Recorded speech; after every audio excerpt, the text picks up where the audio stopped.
Congratulations to all for joining my class. আমরা আলোচনা করতেছিলাম উচ্চ মাধ্যমিক রসায়ন প্রথম পত্র দ্বিতীয় অধ্যায় গুণগত রসায়ন নিয়ে। তো সেই ধারাবাহিকতায় আজকে আলোচনা করব গুণগত রসায়নের একটি টপিক নিয়ে, সেটি হচ্ছে পলির বর্জন নীতি ও এর প্রয়োগ নিয়ে। পলি হচ্ছে একজন ফরাসি বিজ্ঞানী যিনি 1925 সালে পরমাণুর ইলেকট্রন বিন্যাস করার জন্য একটা নীতি প্রবর্তন করেন। তো সেই নীতিটাই হচ্ছে পলির বর্জন নীতি নামে পরিচিত। তো এই নীতিতে বলা হচ্ছে পলির বর্জন নীতি অনুসারে যে একই পরমাণুর দুইটা ইলেকট্রনের জন্য চারটি কোয়ান্টাম সংখ্যার মান একই হতে পারে না। এটি দ্বারা আসলে কি বোঝাচ্ছে, যে আমরা জানি যে চারটা কোয়ান্টাম সংখ্যা রয়েছে। একটি হচ্ছে প্রধান কোয়ান্টাম সংখ্যা, সহকারী কোয়ান্টাম সংখ্যা, চৌম্বকীয় কোয়ান্টাম সংখ্যা, আর একটা হচ্ছে স্পিন কোয়ান্টাম সংখ্যা। তো এই চারটা কোয়ান্টাম সংখ্যা যদি একই পরমাণুর দুইটা ইলেকট্রনের জন্য প্রথম তিনটা কোয়ান্টাম সংখ্যার মান একই হয়, বাট চতুর্থ যে কোয়ান্টাম সংখ্যা সেটি অবশ্যই ভিন্ন হবে। তো এই বিষয়টা ক্লিয়ার করার জন্য আমরা এখন হিলিয়াম পরমাণুর ইলেকট্রন বিন্যাস লক্ষ্য করব। আমরা জানি হিলিয়াম পরমাণুতে দুইটা ইলেকট্রন আছে। তো এই দুইটা ইলেকট্রনের জন্য চারটা কোয়ান্টাম সংখ্যার মান যে একই হতে পারে না, সেই বিষয়টা আমরা এখন দেখব। তো হিলিয়াম পরমাণুর যে দুইটা ইলেকট্রন আছে, এটা হচ্ছে হুন্ডের নীতি অনুসারে এটাকে আমরা ধরতেছি প্রথম ইলেকট্রন, আর এটাকে আমরা ধরতেছি দ্বিতীয় ইলেকট্রন। এখন আমরা দেখব যে প্রথম ইলেকট্রনের জন্য চারটা কোয়ান্টাম সংখ্যার মান কি হতে পারে এবং দ্বিতীয় ইলেকট্রনের জন্য চারটা কোয়ান্টাম সংখ্যার মান কি হতে পারে, এবং সেখান থেকে আমরা পলির বর্জন নীতি অনুসারে যে বলা হচ্ছে একই পরমাণুর দুইটা ইলেকট্রনের জন্য চারটি কোয়ান্টাম সংখ্যার মান একই হতে পারে না, সেই বিষয়টা প্রুফ করব। প্রথম ইলেকট্রনের জন্য n ইকুয়াল 1 হলে l ইকুয়াল 0, m ইকুয়াল 0 এবং s ইকুয়াল প্লাস হাফ। আমরা এই প্রথম ইলেকট্রনের জন্য n ইকুয়াল 1 হলে l equal 0, m equal 0, s equal plus half. দ্বিতীয় ইলেকট্রন এর জন্য n equal 1, l equal 0, m equal 0, s equal plus half. এগুলি আসলে কিভাবে হয় এর পূর্ববর্তী লেকচারগুলোতে আমরা এই বিষয়গুলো নিয়ে আলোচনা করছি। তো এখন যেটি দেখব সেটি হচ্ছে যে আমরা এখানে দেখতে পাচ্ছি যে পলির বর্জন নীতিতে যেটি বলা হচ্ছে যে একই পরমাণুর বলতে হচ্ছে হিলিয়াম পরমাণুর দুইটা ইলেকট্রনের জন্য চারটি কোয়ান্টাম সংখ্যার মান একই হতে পারে না।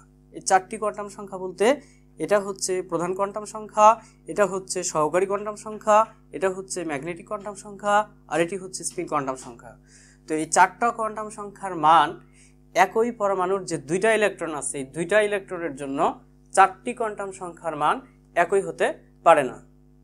তো এখানে আমরা দেখতে পাচ্ছি যে প্রথম যে তিনটা কোয়ান্টাম সংখ্যা, প্রধান কোয়ান্টাম সংখ্যা, সহকারী কোয়ান্টাম সংখ্যা, চৌম্বকীয় কোয়ান্টাম সংখ্যা, এই তিনটা কোয়ান্টাম সংখ্যার মান প্রথম ইলেকট্রনের জন্য যা দ্বিতীয় ইলেকট্রনের জন্য হচ্ছে এই তিনটা কোয়ান্টাম সংখ্যার মান হচ্ছে একই, বাট আমরা পার্থক্য ডিফারেন্স যেটা দেখতে পাচ্ছি সেটি হচ্ছে স্পিন কোয়ান্টাম সংখ্যা। প্রথম ইলেকট্রনের জন্য আমরা স্পিন কোয়ান্টাম সংখ্যার মান পাচ্ছি প্লাস হাফ, এবং দ্বিতীয় ইলেকট্রনের জন্য স্পিন কোয়ান্টাম সংখ্যার মান আমরা পাচ্ছি মাইনাস হাফ। তো বিজ্ঞানী পলি যেটি বলছেন সেটি হচ্ছে যে একই পরমাণুর যে দুইটা ইলেকট্রনের জন্য চারটি কোয়ান্টাম সংখ্যার মান একই হতে পারে না। এখন আমরা দেখব যে পলির বর্জন নীতির প্রয়োগ। তো পলির বর্জন নীতির প্রয়োগ হচ্ছে যে একটা উপশক্তি স্তরে সর্বোচ্চ কতটি ইলেকট্রন ধারণ করতে পারে আমরা পলির বর্জন নীতি প্রয়োগ করে সেটি গণনা করতে পারি। তো এখন আমরা এই বিষয়টি দেখব যে পলির বর্জন নীতির প্রয়োগ। পলির বর্জন নীতি অনুসারে উপশক্তি স্তরে সর্বোচ্চ ধারণকৃত ইলেকট্রনের সংখ্যা গণনা করা যায়।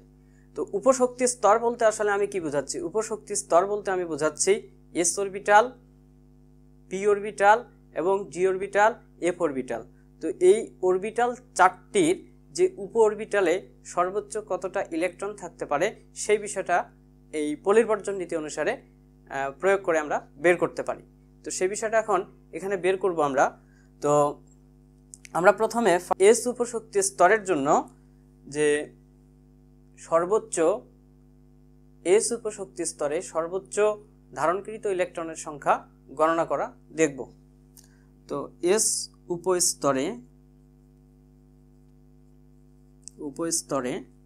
যে এখানে হচ্ছে এল এর মান 0, এস উপশক্তি স্তরের ক্ষেত্রে এল এর মান 0 হলে এম এর মান হয় 0।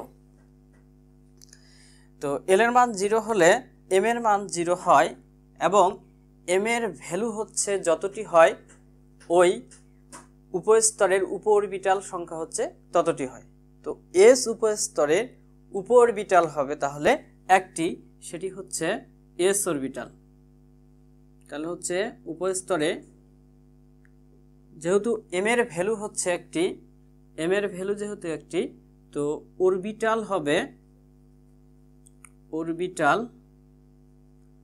হবে একটি। তো এস উপস্তরে অরবিটাল একটি, আর আমরা জানি যে একটা অরবিটালে প্রত্যেকটা অরবিটালে দুটো করে বিপরীত স্পিনের ইলেকট্রন বিপরীত দিকে ঘুরে। তো একটা অরবিটালে যেহেতু দুইটা ইলেকট্রন থাকতে পারে, তো এস উপস্তরে তাহলে ইলেকট্রনের সংখ্যা হবে 2টি এবং পি উপস্তরে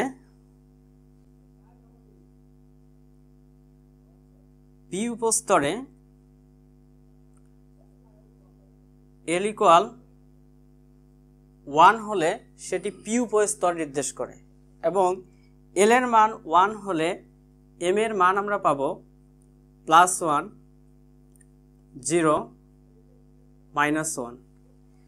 তো এখানে ম্যাগনেটিক কোয়ান্টাম সংখ্যার ভ্যালু আমরা পাচ্ছি 3টা, তার মানে অরবিটাল সম্ভব হবে 3টা এবং প্রত্যেকটা অরবিটালে 2টা করে ইলেকট্রন থাকায় হচ্ছে 2 দ্বারা গুণ করে পি অরবিটালের সর্বোচ্চ ইলেকট্রন ধারণ ক্ষমতা হবে 6। ডি অরবিটালের ডি উপস্তরের ক্ষেত্রে আমরা এল ইকুয়াল 2 হলে সেটি হচ্ছে ডি উপস্তর নির্দেশ করে, এর আগের লেকচারে আমরা দেখেছি, এবং এম এর মান হয় +2 +1 0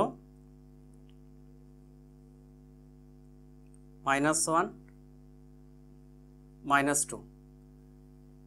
তো এখানে হচ্ছে অরবিটালের সংখ্যা হবে, যেহেতু এখানে এম এর ভ্যালু হচ্ছে 1টা 2টা 3টা 4টা 5টা, সো এখানে হচ্ছে ইলেকট্রনের সংখ্যা হবে 10টা।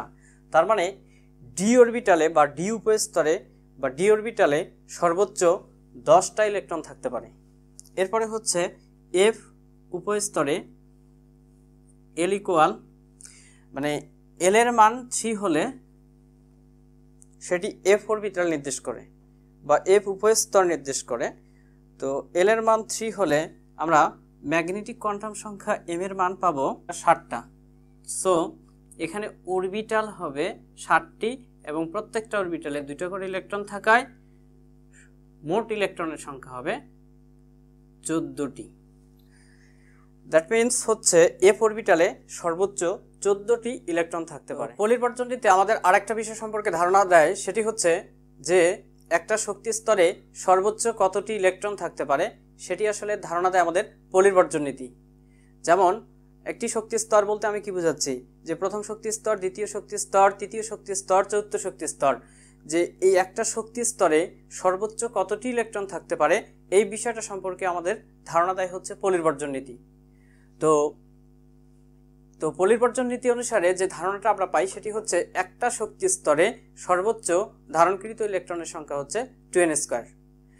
আসলে ধারণকৃত ইলেকট্রনের সংখ্যা 2n² বলতে আমি কি বোঝাচ্ছি যে প্রথম শক্তি স্তর তাহলে n ইকুয়াল হচ্ছে 1 হয়। প্রথম শক্তি স্তর মানে হচ্ছে n ইকুয়াল 1। তো n ইকুয়াল 1 হলে এই প্রথম শক্তি স্তরে ইলেকট্রন ধারণ ক্ষমতা হবে, সর্বোচ্চ ইলেকট্রন ধারণ ক্ষমতা হবে, আমি যদি বলি ইলেকট্রন ধারণ ক্ষমতা হচ্ছে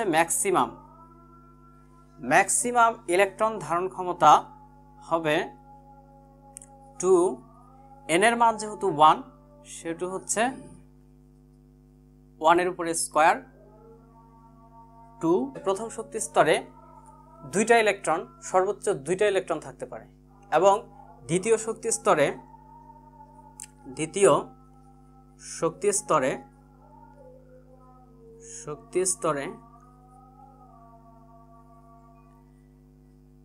শক্তি স্তর মানে হচ্ছে n = 2। তো E ম্যাক্সিমাম কত হবে? 2 × 2 এর উপরে স্কয়ার 2 × 4 8টি। তো দ্বিতীয় শক্তি স্তরে সর্বোচ্চ হচ্ছে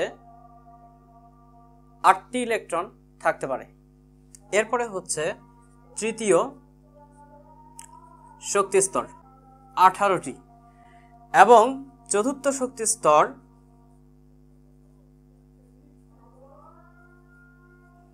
শক্তি স্তর পলিবর্জন নীতি অনুসারে আমরা জানতে পারতেছি যে প্রথম শক্তি স্তর বা একটা শক্তি স্তরে সর্বোচ্চ ধারণকৃত ইলেকট্রনের সংখ্যা হবে একটা শক্তি স্তরে বা যে কোনো শক্তি স্তরে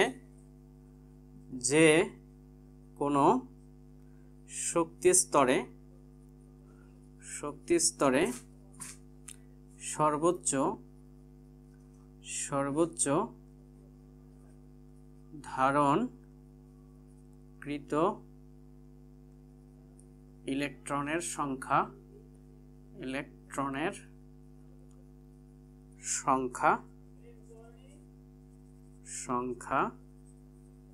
হবে 2n², যেখানে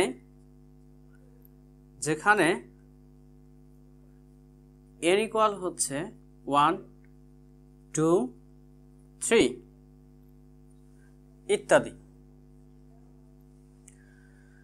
তো এতক্ষণ আমরা আলোচনা করলাম পলিবর্জন নীতি নিয়ে। তো নেক্সট ক্লাসে আমরা আলোচনা করব বর্ণালী নিয়ে। তো এতক্ষণ আমাদের সাথে থাকার জন্য তোমাদের সকলকে ধন্যবাদ।